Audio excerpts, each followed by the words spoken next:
Hello, I'm Pastor Eric Strand. I've come to be with you as you journey in this transition time, and I have to start out by saying this is so strange that I'm mostly looking at a camera and a few musicians. So I want you to know and I will be with you, and we will walk through this very odd circumstances in our life. I also know that you long to be together in one place, to gather, to worship, to sing, to hear the word and receive the sacrament. And I hope that that can happen sometime in the next coming weeks, very soon. We're going to try some different things to be church together, even when we're not physically present with each other. I saw a quote today having to do with in uncertain times as you try to figure out how to proceed doing things you haven't done before. The recommendation was, give it your reverent best guess, so that is what we're doing now. We're remembering as well that there is grace. We begin this week with Holy Evening Prayer, which I know you're very familiar, and we're reading the Gospel for the fourth Sunday in the season of Lent from John chapter 9. I know many of you also long as well to receive the sacrament. And while we wait to gather for that, we can give thanks that we can trust that the gospel word is present to us as sacrament. Christ is present as we hear, as we read, and as we share in God's word with each other. So read the word and sing those hymns and pray. Pray for each other and for this congregation and for the world. Pray for the many who are signs of God's presence now in these days. Pray for medical people and leaders who will tell us the truth and make difficult decisions. Pray for people who are calling each other up by phone to check in. Pray for those who are cooking meals so that others can eat. And so we begin.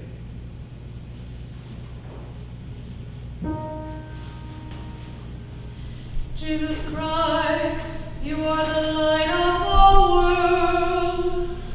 Light of darkness can overcome. Stay with us now, for it is evening, And the day is almost over. let your light scatter the darkness. And shine within your people here.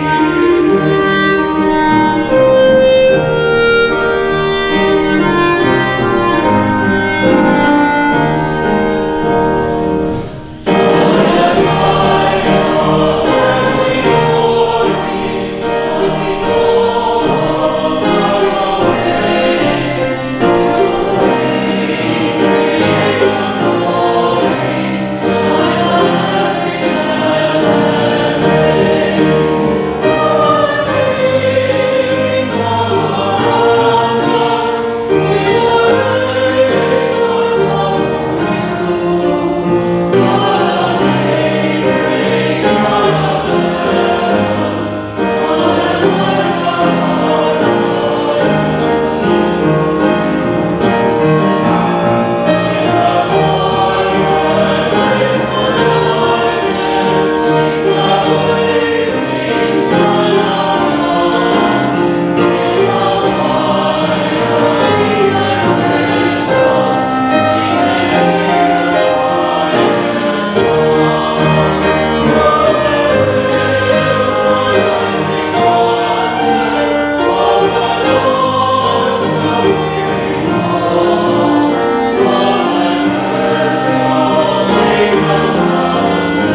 May our prayers come before you, O God, as incense, and may your presence surround and fill us, so that in union with all creation we might sing your praise and your love in our lives.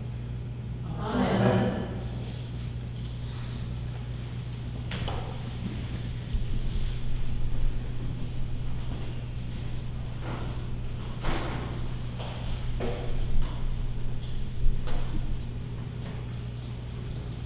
The Holy Gospel according to John. As Jesus walked along, he saw a man blind from birth. His disciples asked him, "Rabbi, who sinned, this man or his parents, that he was born blind?" Jesus answered, "Neither this man nor his parents sinned. He was born blind so that the works of God might be revealed in him. We must work the works of him who sent me while it is day. Night is coming when no one can work. As long as I am in the world, I am the light of the world." When Jesus had said this, he spat on the ground and made mud with the saliva and spread the mud on the man's eyes, saying to him, "Go, wash in the pool of Siloam," which means sent. He went and washed and came back able to see. The neighbors and those who had seen him before as a beggar began to ask, "Is this not the man who used to sit and beg?" Some were saying, "It is he." Others were saying, "No, but it is someone like him." He kept saying, "I am the man." But they kept asking him, "Then how were your eyes opened?" He answered, "The man called Jesus made mud, spread it on my eyes, and said to me, 'Go to Siloam and wash.' Then I went and washed and received my sight." They said to him, "Where is he?" He said, "I do not know." They brought to the Pharisees the man who had been formerly blind. Now it was a Sabbath day when Jesus made the mud and opened his eyes. Then the Pharisees also began to ask him how he had received his sight. He said to them, "He put mud in my eyes, and then I washed, and now I see." Some of the Pharisees said, "This man is not from God, for he does not observe the Sabbath." But others said, "How can a man who is a sinner perform such signs?" And they were divided. And so they said again to the blind man, "What do you say about him? It was your eyes he opened." He said, "He's a prophet." The Judeans did not believe that he had been blind and had received his sight until they called the parents of the man who had received his sight and asked him, "Is this your son, who you say was born blind? How then does he see?" His parents answered, "We know that this is our son, and that he was born blind, but we do not know how it is that he now sees, nor do we know who opened his eyes. Ask him, he is of age. He will speak for himself." His parents said this because they were afraid of the Judeans, for the Judeans had already agreed that anyone who confessed Jesus to be the Messiah would be put out of the synagogue. Therefore his parents said, "He is of age, ask him." For the second time they called the man who had been blind, and they said to him, "Give glory to God. We know that this man is a sinner." He answered, "I do not know whether he is a sinner. One thing I know. Though I was blind, now I see." And they said to him, "What did he do to you? How did he open your eyes?" He answered them, "I have told you already, and you would not listen. Why do you want to hear it again? Do you also want to become his disciples?" Then they reviled him, saying, "You are his disciple, but we are disciples of Moses. We know that God has spoken to Moses, but as for this man, we do not know where he has come from." The man answered, "Here is an astonishing thing. You do not know where he comes from, and yet he opened my eyes. We know that God does not listen to sinners, but he does listen to anyone who worships him and obeys his will." Never since the world began has it been heard that anyone opened the eyes of a person born blind. If this man were not from God, he could do nothing." They answered him, "You were born entirely in sins, and are you trying to teach us?" And they drove him out. Jesus heard that they had driven him out, and when he found him, he said, "Do you believe in the Son of Man?" He answered, "And who is he, sir? Tell me so that I may believe in him." And Jesus said to him, "You have seen him, and the one speaking with you is he." The man said, "Lord, I believe." And he worshipped him. And Jesus said, "I came into this world for judgment, so that those who do not see may see, and those who do see may become blind." Some of the Pharisees near Jesus heard this and said to him, "Surely we are not blind, are we?" Jesus said to them, "If you were blind, you would not have sinned. But now that you say we see, your sin remains." This is the gospel of the Lord.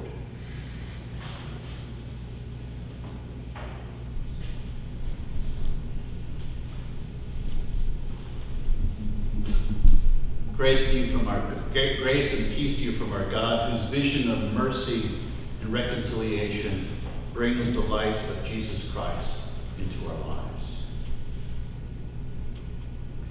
There is a story of a woman who daily made border crossings on a motorcycle from one country to another.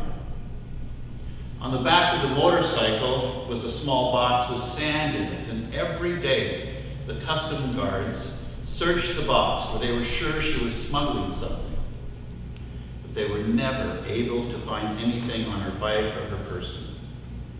And this went on day after day, week after week, month after month, and year after year. Until one day the woman informed the guards that this would be her last trip across the border. And as it was her last day, they implored her to tell them what it was that she was smuggling. What was she smuggling across the border? Assuring her that they would not arrest her, trusting them, she replied, "Well, it was motorcycles." Sometimes our scene is so boxed in, so hemmed in, that we are unable to even see what is right before us. Or sometimes we simply refuse to believe what we see. We are like G.K. Chesterton, who when he saw a hippopotamus for the first time, exclaimed, "It isn't so." And so it is that the texts assigned for the fourth Sunday in the season of Lent are set before us. But they all address God's people with the word that seeks to open up our seeing, our vision of God's activity and God's imagination of the world. In the first lesson, which we have not read, it is the story of when Samuel went in 1 Samuel 16 to anoint a new king to succeed Saul. And in that lesson, he learns that God does not see as mortals see. That the one to be anointed was not in the normal pattern, not the oldest, but in this case, the youngest. And then in John's gospel that we have heard now, it is Jesus who leads all of the characters and we, the listeners, to see in a new way. Right off, it is clear that the disciples had assumed a divinely ordained cause and effect relationship between suffering and sin. And so they sought to explain even the suffering of this man and the man's parents, to blame it on their sins. It is a worldview, a way of seeing that is still present even in the questions we ask. Questions such as, what have I done to deserve all this? Or even in its opposite, this person doesn't deserve this, as if then that some do. But Jesus here is not interested in abstract theological questions. Instead, he seeks to address the suffering that is before him. He begins with physical healing. He leads his followers along the way to a new way of seeing. Turning to the man who was blind from birth, the man who apparently had not even asked for help or professed any faith, Jesus spits into the dust of the earth, smears the dust in the man's eyes. It is the same dust which God used to bring forth the earthling Adam.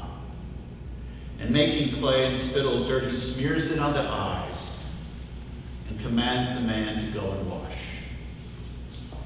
And thus begins the man's journey of seeing differently. The religious leaders are another group of characters in the story, only they are examples of those now willing to see differently. Examples of those now wanting to venture out on a new path of seeing. They believe they already know the path God's way, and it doesn't include a hippopotamus.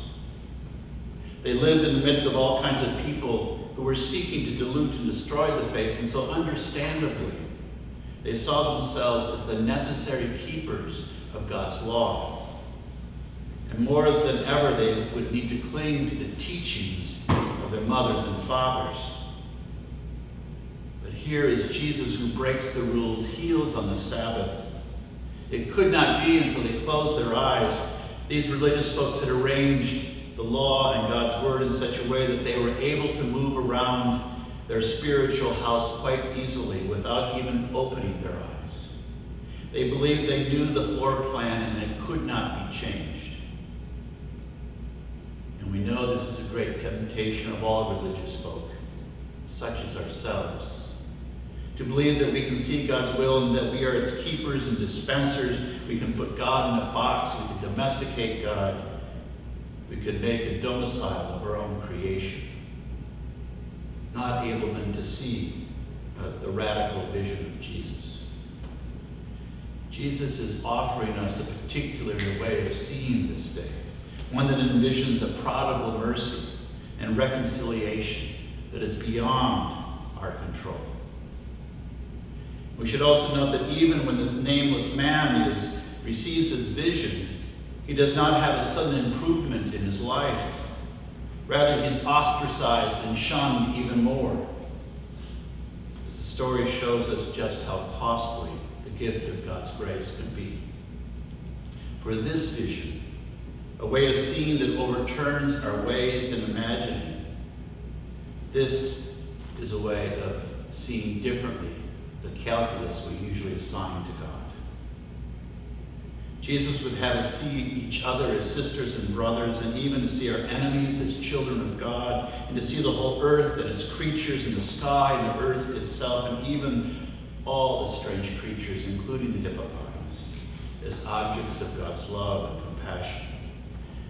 So Jesus would want us to open our eyes to see the impact of our actions and our inactions, to see our overconsumption, our waste, to see the realities of our greed and the connections to the poverty of millions.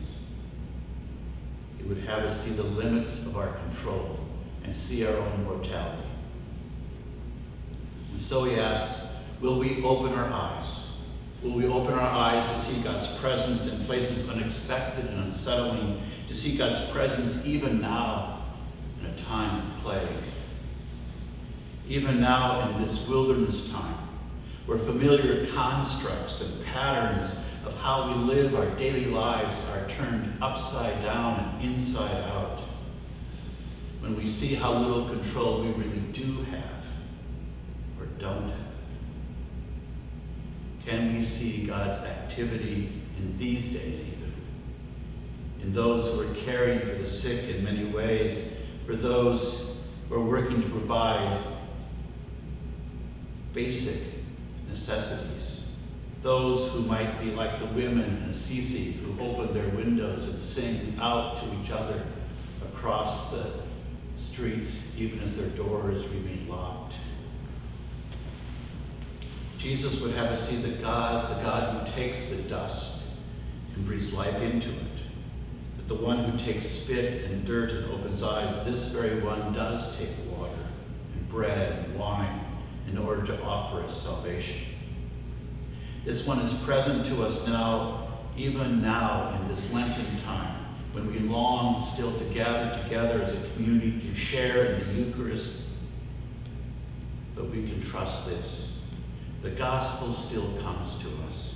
It still comes to us in this word, which is a sacrament in and of itself, full of the presence of God for us and for the world. So let us open our eyes this day to God's vision, to see each other as sisters and brothers, to look out upon those in need. Let us open our eyes and hearts to see the poor, the hungry, the homeless, and the tortured ones hidden in the gulags of our own country's fears. And let us see the burdens that each of us also bear, the fears that shadow our hearts. And so it is that we encourage ourselves to pick one or two people in our directory to call each week.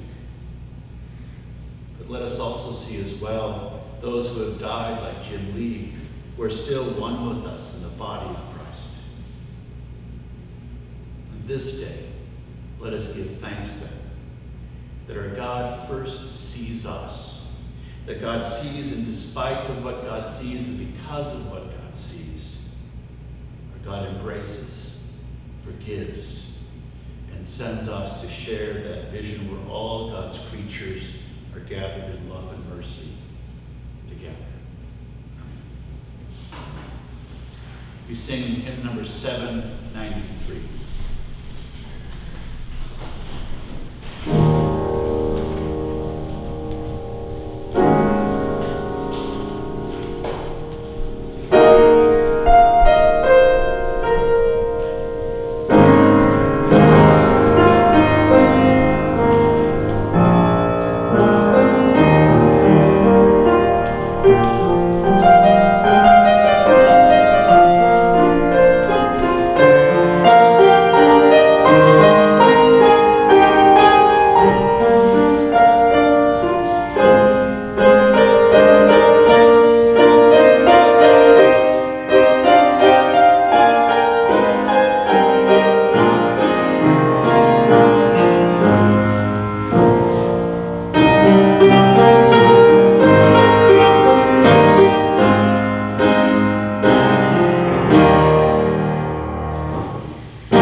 The light shines in the darkness, And the darkness has not overcome it.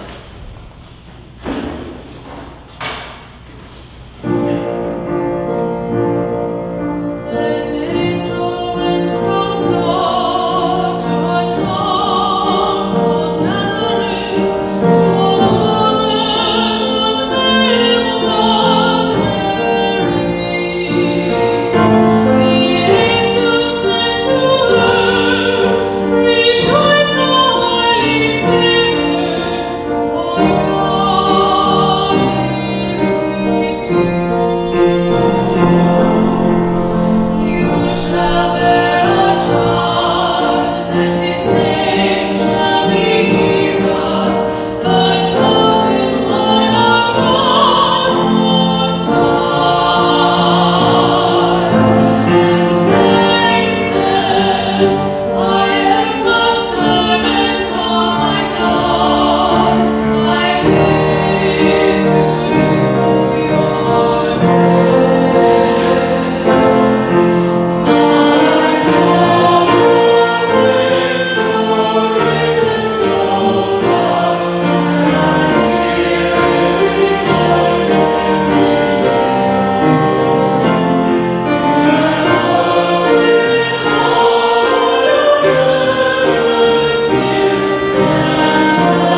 Give to your people the peace that passes all understanding, and the will to live your gospel of mercy and justice through Jesus Christ our Lord. Amen. God, remember us in your love and teach us to pray. Our Father in heaven, hallowed be your name. Your kingdom come, your will be done, on earth as in heaven. Give Give us today our daily bread. forgive Forgive us our sins, as we forgive those who sin against us. Save us from the time of trial, and deliver us from evil.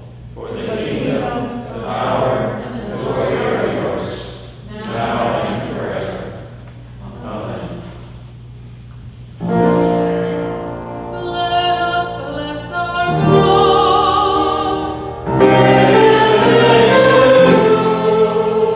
May God Creator bless us and keep us. May Christ be their light for our lives. May the Spirit of God be our guide